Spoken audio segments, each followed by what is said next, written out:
Raised here in Charlotte. Went down to the University of Florida, where I got a degree in sports administration. Played in 2 national championships, won one of them, the first one down there. And after that, I was blessed enough to be a first-round draft pick after my junior season. 7 years with Raiders, lost Super Bowl 37. Came home, sat around, got fatter for a couple years, and then don't that happen to all us big boys? Oh man, sweet tea and Waffle House, they don't have that out in California, so I came back and OD'd on it. But after I finally got on the couch, I got into high school coaching and quickly realized that college recruiting was something that was a need and was something that I could do that could still give back to not just football, but give back to the youth and help other youth experience the lifestyle that I have by getting a free education and playing sports. You know, it's amazing how much it has changed as far as how complicated it has become. People don't really realize the regulations and the do's and don'ts and the dead periods and the open periods and the quiet periods and all the things, and you almost need somebody to kind of help step you through that once you get in that process. Well, once I got into the process of actually writing my book, I realized I knew what I was looking for and I couldn't find it. You know, so I can imagine that grandma, that aunt, or that uncle that's trying to help a kid out, what they're going through trying to get the information. It's like it's top secret. It's a different rule for different sports, different know-how that you got to have. And ultimately, you just got to be prepared. Just like anything in life, you need to know the rules that you play in the game, not just on the field, but the paperwork, the academic piece, everything that it takes to make you a true college prospect. Is it needed? Is it overly complicated? Could it be simplified? I don't know. I guess they said if it was easy, everybody would be meant to do it. I guess they got to make you pay your dues. I think it can be easier, but that's what happens when you get too many chiefs in the tent. You know, too many hands in the pot. Right. You got to make it. It's just that's the way it became. I wish it was back in like the day. You had a 2.0 700. You was good to go anywhere in the country. But now with the sliding scales and the SAT scores and the NCAA clearinghouse, it's unreasonable to believe that could ever come back. Did that help the situation or hurt the situation? Did it water it down to allow certain kids to get in the sliding scale? I think they rewarded you for being a consistent student. You know, okay. The higher your GPA, the lower your test score affected your eligibility. You know, Division II still has a standard 2.0 820. I mean, that's what it is. So, you know, I think this D1 sliding scale, that's what we need to call it, Division I, or FBS sliding scale, was really to award you for being a good student throughout your high school career. And that's not a bad thing, how you perform. Some people just don't test well. It's how you perform in the classroom. That's what they're after. Yeah. Once you get in that classroom on their campus, can you continue to perform at that level and play sports? Yeah, I always tell them, I say, you know, you got to go to school for 4 years. You're sitting in that building for 8 years. Why would you let one 4-hour test dictate your college eligibility? Get it done while you're there. You know, do your work. That's what you're there for in the first place anyhow. Get your work done, now do what you want to do, and that's play your sport of your choice. Do you find that some kids want to kind of look past that and say, well, I'm going to make it in the show and I don't have to worry about those grades? Well, now it's on. I want kids to understand, when you look at professional sports, almost everybody on that TV has been on somebody's college campus, you know. NBA, you had to go to school for 1 year. NFL, you had to be in college or removed from high school for 3 years.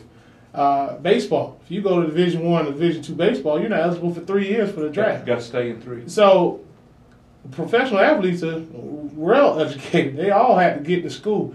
But I think you need to put your ducks in a row, get your academics right, get in school, become a college star before you even consider or even think you can consider being an NFL player or a pro basketball player. Mo Collins, author of The Ultimate College Recruiting Guide, Learn How to Earn an Athletic Scholarship. Mo, where can we get these books? You can get it at www.mocollins79.com. Good number. Like the number. Oh, yeah. Coach Knox told me it made me look bigger. I liked it. That was mine. I liked the number. Yeah. I had that number since high school. And I did too. Followed me all the way through my career, and that's me. I embody that number. Now, this book is not just about football. This is about for any athlete that's looking to try to get a scholarship in any sport on the collegiate level. You can help them. I designed a book to help any sport, female or male, and all 23 sponsored varsity sports in NCAA Division I, II level, and 3 level. And I also include NAIA and National JUCO eligibility as well, because the game changes, the field changes, but the rules are about the same. Other than a few phone call rules or a few in-home visit rules, across the board, building good character, strong work ethic, getting your grades right, all of that's in line to make you a college prospect. And you know, as we've talked to coaches in the first hour, that's one of the things that keeps coming up all the time. You can be an athlete, but they need for you to have good character so that you represent them properly and that they don't have issues with you while you're in their care on campus. Yeah, and that's one thing that I found that we're missing in pro sports now. Oh, yeah, absolutely. And the way that we can fix that problem is to make sure that we enforce character at an early age. You know, and my definition of character is, are you willing to do the right thing all the time, not just when you think somebody's looking? And that's what a college coach is looking for. He doesn't want to babysit you. Mm-hmm. He's getting paid, or she's getting paid to win games. And you're there to get an education and to help him win games. Not get in trouble, not be a newspaper article for doing negative things, but to be an asset to your program, the school, and your community.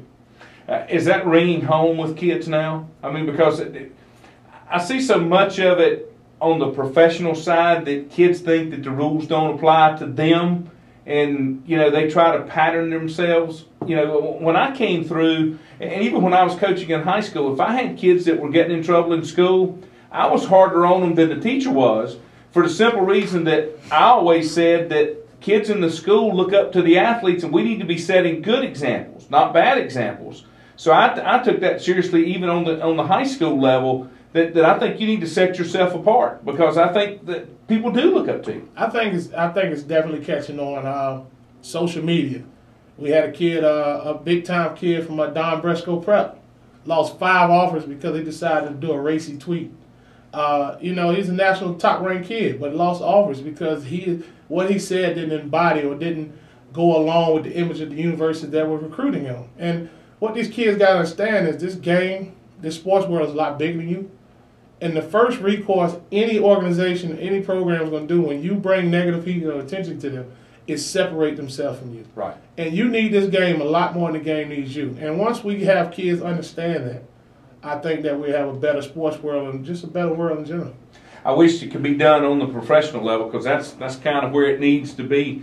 But you know, it's amazing that it starts at that level. When you look at the people that have had issues with social media that are in the work world, not take sports out of it, but just, you know, working. There was a waitress here in Charlotte that got fired because she had posted on Facebook about a customer that she had about a bad tip, and it reflected back on the place that she works.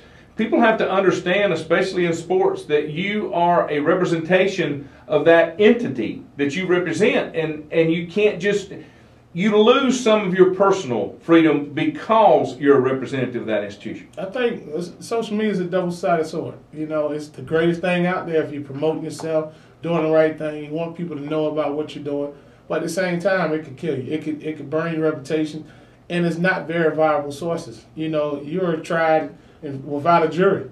As soon as somebody says something about you, that's you. So I think today's athletes, especially these young athletes, are living in a harder time than we are, because they're constantly living in glass houses. And everybody's throwing stones at them. And now they have the stones to throw back at them, and some of them are getting burnt by it. Yeah, they just have to be careful and notice that things that they say and the things that they do, everybody can see. It's not something, and I guess that goes back to the character building that you were talking about. They need to be able to understand that they have to have that strong character, because somebody's not going to be there to watch over the shoulder all the time. Yeah, once you put it out there, you can't get it back. You can't get Once it you back. hit that tweet button, and you don't own it anymore. No. But it's yours. It's tied to you. So don't put anything in there that you would feel bad about it. If you put something out there that you don't want your parents to read, then you know it's wrong. We know the difference in right and wrong. We just try to push the limits. Let's do the right thing. Because now, as you see it, these college coaches are offering hundreds of thousands of dollars in scholarship money.